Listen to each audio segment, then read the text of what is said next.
Question time.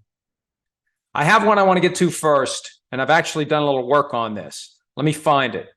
It's a question about Kyler Murray. It comes from JC Carm. If the Cardinals were to move on from Kyler Murray, would his contract be an impediment? Yes, it would. Look, I don't think anybody thinks they would move on from him this year. They're all in with Kyler Murray, even though it's unclear when he's going to be healthy. If they would bottom out, and when you consider that they also have the Texans' first-round pick, and nobody expects the Texans to be great this year, they're in position to get the number 1 overall pick and select Caleb Williams from USC if they want him, assuming he wants to play for them. Maybe he does, maybe he doesn't, but with the NIL money and given that he's going to have some cash in the bank, he's got more power than most number 1 overall picks would have. So maybe we see the next guy in a very short line that goes Eli Manning, Bo Jackson, sort of John Elway. So Kyler Murray has $46.291 million in money he's received that hasn't hit the cap yet after this year. If he would be cut with a post-June 1 designation before the 5th day of the league year next year, when another $30 million becomes fully guaranteed, another $30 million, 2025 compensation becomes fully guaranteed 5th day of next year, league year, beginning in mid-March. If he's cut before then with that post-June 1 designation, the Cardinals would carry $13 million in cap space assigned to him for next year and $33.3 million in 2025 in dead money. Now, it doesn't cost them any money. It's cap dollars that are otherwise tied up that you don't have to spend. You've already spent the money. So I think that what the Cardinals could do, if they decide after this season that they're moving on from Kyler Murray, they would cut him whatever that 5th day of the league year would be, March 20, March 21, March 19, before that $30 million fully vests. Now, if they're really concerned about getting something in return for him, you would trade him, unless you're willing to take the full $46 million cap hit next year, you trade him after June 1. That's a possibility as well. They could still trade him like the Falcons did with Matt Ryan and take that huge cap hit all at once, one fell swoop. They could take a $46 million cap charge next year and just boom, there it goes. So that's a possibility as well. And it'd be easier for them to do because they took the full DeAndre Hopkins cap charge this year. So they didn't kick any of it to next year. Maybe that's why they didn't kick any of it to next year. Maybe they're thinking, you know what, if we're going to trade Kyler Murray before June 1, we're going to take a $46 million cap charge for him next year. But remember, cap charge costs nothing. Cap charge for a team that is extremely careful with its money, i.e. cheap, cap charge is a good thing because you chew up cap space without spending a single penny. So it's not impossible next year. It would cost a lot from a cap space standpoint, but that might not be an issue for Michael Bidwell and the Arizona Cardinals. They might welcome that. And when you consider they would be swapping out Kyler Murray for a guy who would be under a rookie contract, you're not paying a ton of money for Caleb Williams or whoever they would draft to replace Kyler Murray if they decide to do that after this year. I think it's something we just can't rule out because, number one, the Cardinals have been more than a little dysfunctional in recent years. And number two, we saw them do it with Josh Rosen. 1 year after they drafted him, 10th overall, they traded up to get him in 2018. And they cut the cord after 1 year and went to Kyler Murray. You've got a GM now that didn't draft Kyler Murray. You've got a coach that didn't draft Kyler Murray.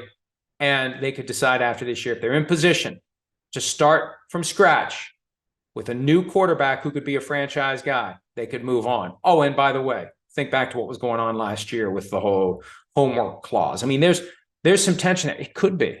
Regardless of what the Cardinals decide after this year, it could be that after this year, Kyler Murray says, I want out.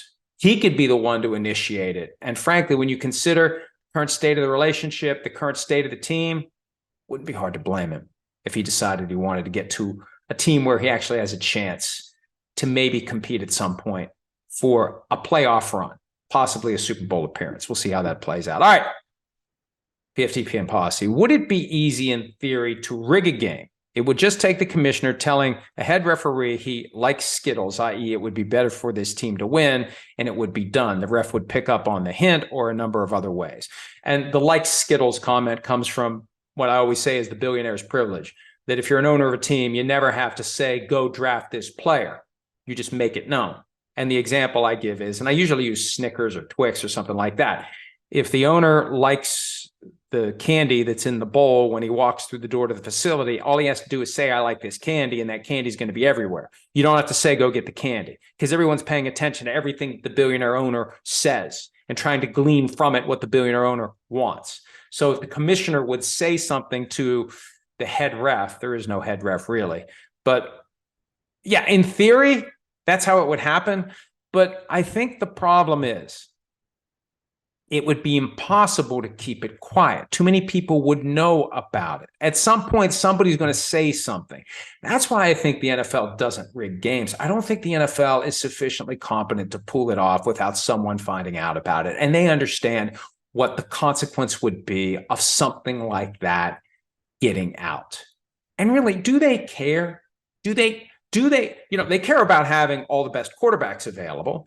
And we see that, they look the other way on holding. They look the other way on left tackle and right tackle starting into their pass block stance a little early to give them an advantage against defensive lines that generally right now are better than offensive lines. That's a point that Chris Sims made last year when we were trying to understand all the nothing the passer calls. They want the quarterbacks to be available.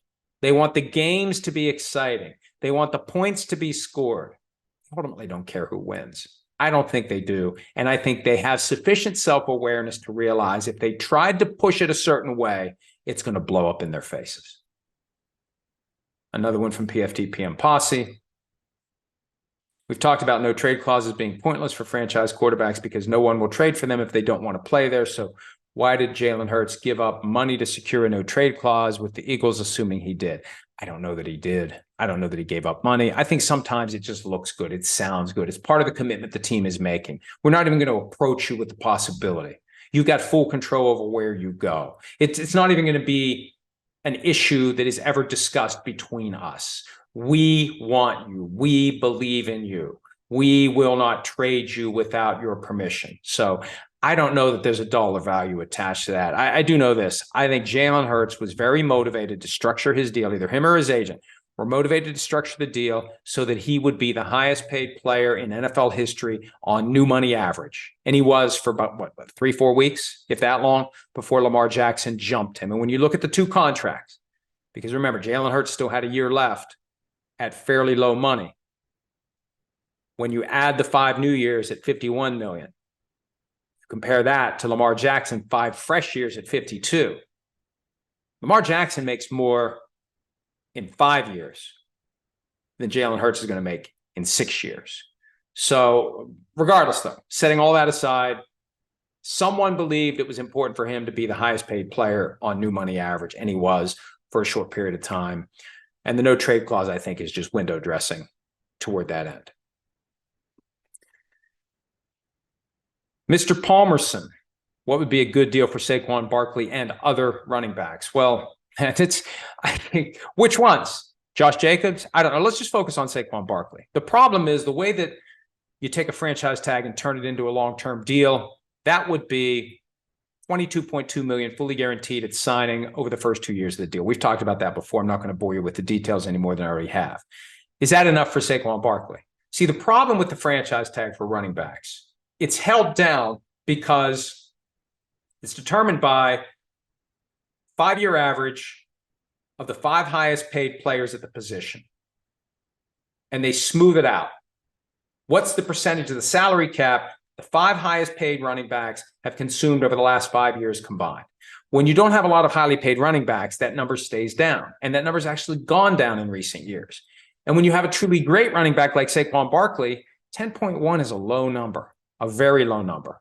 So when you take that number and use that as a starting point for a long-term deal, you're not going to have numbers that you should have. I think for Saquon Barkley, it should be between 25 and 28 million fully guaranteed at signing. We'll see if they do it. They've resumed negotiations, but that's the problem. The usual formula for taking a franchise tag and turning it into a long-term deal doesn't work for Saquon Barkley because he's better than the tag. With Josh Jacobs, if I were him, I'd be at least a little worried about the Raiders possibly rescinding the tag, because who's going to pay me $10.1 million in late June or July or August? With Barkley, I think if he suddenly became available, he'd do better than 10.1. I think that there are teams out there that believe they have their depth chart at tailback in order and then would feel otherwise if Saquon Barkley were suddenly available. Tony Pollard is the other of the three franchise tag running backs. He realized back in March, I better accept this before the Cowboys realize I ain't getting 10.1 million anywhere. So he was smart to accept his tender. Josh Jacobs is taking a little bit of a risk, especially with Dalvin Cook out there. Saquon Barkley, he's good to go. The question is, what more can he get, and how long will he hold out to get what he wants? Alex Bindrup, is there a bargaining chip or leverage the players could use to get all grass fields? If not, could it be something negotiated in the next CBA or some other path that would encourage owners to make the switch? Look, even though the next CBA isn't due to be negotiated until early next decade, the league and the union can, and sometimes do, reach agreements on all sorts of things. I mean, after the 2020 CBA was negotiated, they had to basically go back and renegotiate it to account for the impact of the pandemic. You can reach whatever agreement you want. The question is, what do the players have that they would give up to compel the league to say to the owners who don't have grass fields, you're going to go get a grass field, and it's going to be a great grass field, and you're going to spend this much money maintaining it. I don't know what the players currently have that they'd be willing to give up, but that's how collective bargaining works. You just don't say, I want this, and they say, okay. You say, I want this, and then they say, well, okay, fine. For this, I want that. That's how bargaining works. So to change the status quo, to get to the point where the league will mandate all grass fields, at some point the union has to give something up. It's not an ideal process. It's hard to make win-win outcomes work, because the league and the union don't think of it as, maybe this is something that would be good for me too. They think of it as, this is what they want. If they want it, I need to act like I don't want it so I can get from them something that I want. So the best outcome in a situation like that is to come up with something that the other side could give that actually does kind of help them too. And that's how you craft a win-win. And it's delicate, and it's potentially awkward, and there's going to be a new executive director as of next week running the charge for the union. And as of now, we have no idea who it could be. Tommy Caruso, kudos to the Vikings for paying off their stadium debt early. Why don't more teams and owners do this? They clearly have the funds, and it would put them in the good graces of the fans, taxpayers, who are the ones that will save money in the long run. Well, Tommy, you're assuming that the Vikings just showed up and said, you know what, we're in a good mood today. We're going to pay off the debt. We had a good year. We're going to just do something we don't have to do. We're going to write a check to pay this off. Whatever mechanism they put in place worked better than expected. That's why it's paid off. This isn't, hey, you know what? The Vikings had a pretty good couple of years. They're paying off the mortgage early, baby. Yes, we're going to burn that mortgage tonight. It's been good here. No. Whatever they put in place to pay off the bonds worked better than expected. So they got lucky. They got lucky. Or they were smart. They picked a mechanism that they believed would over-deliver, but it was structured in a way that people thought it's going to take longer than it did, and it creates the impression 5-6 years later that, hey, everything's great. We paid off our debt early. It's not the same as paying off your house early. Not even close. Dr. J, 144, I've heard you say players are stuck with the kangaroo court and the arbitration system because it's collectively bargained, and the NFL won't concede that for nothing. Why do non-players, John Gruden, Brian Flores, others, put up with that, though? I'd want to be able to use the court system. Here's how it works. For the people who aren't unionized, for the coaches, you get given a contract on a take it or leave it basis. And how badly do you want the job? There's only 32 of them. Everybody wants one. It's the lifelong aspiration. Are you going to say, when it's time to sit down and sign the contract and everybody's feeling good, everybody's happy, no one's thinking how this is going to go sideways later? Oh, there's this clause in here that says any and all disputes, claims, grievances, etc., that I may have against the organization, its successors, its heirs, its assigns, all the legal mumbo jumbo. I have to take it to arbitration. and the arbitration will ultimately be resolved by the commissioner or his designee. What are they going to say? You know what? I don't like that clause. I'm going to disrupt this very positive vibe we now have as we're embarking on this new relationship, and everything's going to be great, and we're going to win Super Bowls, and you pay me a lot of money, and I get to be a head coach. I'm not going to agree to this clause. I'm going to push back and run the risk that they say, well, you know, guy who we were going to hire to be our coach, we're just going to move on to the guy who will sign the agreement as it's written with that clause in there. I mean, they call it a contract of adhesion. Basically, it's take it or leave it. And no one's going to say, I'm not signing the contract because of it. That's not the way the human animal works. John Gruden's not going to say no. Brian Flores isn't going to say no. None of these guys are going to say no to a clause that potentially is going to force them into arbitration. They'll worry about that later, because that only happens if things go sideways. It's not going to go sideways because I'm a good coach and it's a good situation and everything's going to be great and everything's going to be positive and everything is glass half full. That's why it happens. Now, for Gruden, it's a different situation because he's not suing the Raiders. He's suing the league, and the league is trying to bootstrap a very convoluted argument together under the Constitution and bylaws that his claims should go to arbitration, and I think the league is going to lose that.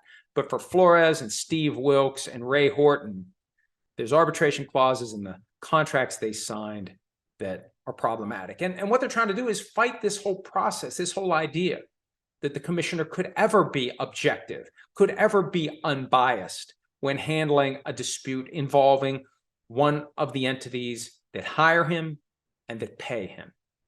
I've said this before. Why do you even want that burden to have to try to be objective and fair, unless you want it so you can rig everything in favor of your benefactors? That's why he wants it. He doesn't want it because he welcomes the challenge of being truly fair and possibly having to go to one of his owners and say, you, sir, were incorrect, and I am exercising fully and faithfully my duty to say so, even though it's against my financial interest. Baloney. They want the system to be rigged. They want to be able to circle the wagons and say that the team is right. They're not going to announce to the world that, you know what, we got 3 teams that engaged in racial discrimination here. They're going to announce to the world that everything was fine, that they're wrong. That's why they're fighting so hard to keep it in arbitration, and that's why Brian Flores and the other plaintiffs in the case that's pending against the league are fighting so hard to get it into court.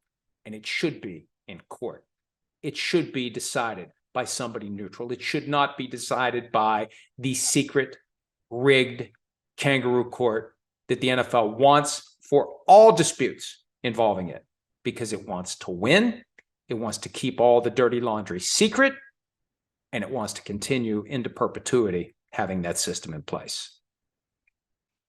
Paul Zulak, the NFC East has not had a repeat champion since 2005. Do you think the Eagles snap that streak this upcoming season? Well, yeah, I do, but you know what? It's not going to take much slippage to open the door for someone else. I look at the Eagles and 49ers as the best 2 teams in the NFC, but injuries, a couple of bad breaks, Cowboys, Giants, Commanders. Yeah, I mean, it's not a lock. I think the Eagles will win the division again, but it's not a lock. We always think that this is one of the challenges of picking playoff teams as the season approaches. We know that the turnover is roughly 50% year to year, but good luck pegging the teams that aren't going to make it back. You know, if you get very creative and say, well, you know what I'm going to do? I'm going to identify half the teams that aren't going to make it to the playoffs. I'm going to do that ahead of time. I'm going to get it right. You know, if you do that, there's a chance you're going to pick the half to make it back that don't make it back. The half of the teams that you leave out are the ones who do make it back, and then you end up being a complete moron. I think that's why when it comes time to do the preseason predictions, far more often than not, the people who are expected to make those predictions go with the chalk. They go with the teams to get back, because that's our most recent memory. We saw those teams in the playoffs. We saw those teams do well. It's hard to project teams slipping. It's hard to project other teams rising, but there's always the darlings. The Detroit Lions, everybody's going to put them in the playoffs this year. They're going to be the predominant choice to win the division. But who knows? Who knows? But it's popular to swap out Vikings for Lions. So I would assume most people who prognosticate will do so. Matt Bostic, best NFL books to read this offseason. Well, I would say Playmakers. I I don't read a lot of NFL books because I get my fill of the NFL every day in my regular job. I'm reading still, working my way through JFK and the Unspeakable at the recommendation of Christopher David Sims, the only book he's ever read in his entire life. And it takes some time and it takes some patience, but it delves into who killed JFK and why. It's been fascinating, although it has been slow. I like to balance nonfiction against fiction. I've been reading Lonesome Dove, which is 325,000 words. It won the Pulitzer back in 1986. It's a Western. It's very good, but it's also very long. And I don't carve out like an hour to read. I'll read in 5 or 10 minute increments. While I'm outside waiting for the timer to go off so I can flip the chicken or the steak over, I'll read some of the book on my phone. Whatever moments I can capture, I'll get a little bit done. I'll get a little bit done. I never just say I'm going to go read, which keeps me from getting books done as quickly as I should. What else do we have here? This one's interesting from @WorldChimp. When is the NFL going to combine AI with the voice of John Facenda and produce new material? That would be awesome. That would be incredible. It also would be controversial. And I wonder what compensation would flow to the estate of John Facenda if they decided to go ahead and do that. But I'm sure that on the way in, John Facenda signed all the contracts and gave away all the rights to let them use in perpetuity anything and everything. But that's twice I've said perpetuity in the last few minutes. Anything and everything he ever said, to reconfigure it, to re-engineer it, to remaster it, and augment it with AI. I think that would be awesome. Aaron Jaeger, I'm sure you've answered this in the past, but I'm a newer listener. Why did you switch careers? Well, I did it for the money, frankly. I practiced law for 19 years, and there are other reasons. I'm being somewhat facetious, but what happened was I practiced law for 10 years, and then I kind of stumbled into this business in 2001, and it was a hobby at first, and didn't make any money for 3 or 4 years, just did it because I enjoyed doing it, started to make some money. The first watershed moment was 2006 when Sprint became our first sponsor, and the money was significant enough that I thought 2 things. One, I need to start curtailing the cases I take on. I need to be extra selective in which cases I'll accept because there's a decent amount of revenue that's going to come from Sprint, and I'll put more time into PFT. And when you put more time into it, what happens? It grew and it grew and it generated even more money. So it was kind of a balance where less time practicing law, more time in PFT. And then the second watershed moment was NBC shows up 2009 and says, we want to partner. We want to license your content. Here's what we'll pay you. And all we ask is you stop practicing law. And it did not take much for me to decide to abandon the law practice. The law practice was going well, but it's a lot of work. It's a lot of stress. It's fighting all the time. And when you can come out of it in a better financial position and what you do every day is the thing you enjoy doing, you don't have much stress. Rarely is there much stress. The days are not exhausting. I would come home certain nights from practicing law, and I'll still have stress dreams. I had one last night that I was practicing law again. I would come home some days and I would just collapse. I'm just done because you're constantly on, you're constantly thinking, you're fighting. When you're in a deposition, it goes all day long. If your client is being questioned, you have to listen to every single question. What objection am I going to state? What do I have to do to protect my client against this onslaught? When you're the one asking the questions, it's all day long of constantly looking and probing and thinking, and it wears you out mentally. It wears you out psychologically. It wipes you out emotionally, and that never happens here. Now, in season, it's a different existence, especially on game days at NBC. Those are long days. They start at 7 a.m. They go until after midnight. We have, especially late afternoon when the early games have ended, I've slipped into overdrive to figure out who do I want to get on the phone? Can I get them on the phone? What am I going to ask them? What am I going to draw out of that conversation that I can synthesize into something that would be informative and entertaining for Football Night in America? But that's a shot of raw adrenaline that lasts from about 3:30 until we go off the air. And that's fine because that's 18, 19, 20 times a year, 1 day a week. That's nothing because that little snippet of stress that I deal with on Sundays during the season, that used to be like a common occurrence, 1, 2, 3 days a week, all day long when I was practicing law. So yeah, I did it for the money. I also did it because I'm a lot happier doing this, because it really isn't work. It's the thing that I enjoyed doing. It was my hobby and it became my life. And I have no regrets whatsoever. And I would never, ever, ever go back to practicing law. I don't care. I don't care what someone would offer me. If someone would say, hey, you know, we'd like you to dust off your license and come in and handle this trial. I don't care what. And I say all the time, there is a price for everything. There is no price that anyone would ever offer me that would get me to do it ever, period. End of statement. I'm done and I'm never going back. I probably should be done here. It's almost noon already. That hour flew by, as it always does. I want to thank you for hanging in there with us for the first week of the PFT Live hiatus. 5 for 5 on PFT PM. I can already tell you next week I'm not going to go 5 for 5 because my annual physical is next Thursday. So I'm not going to do it next Thursday, but we got Monday, Tuesday, Thursday, Wednesday. We got Monday, Tuesday, Wednesday, Friday of next week. We'll try to go 4 for 5 next week.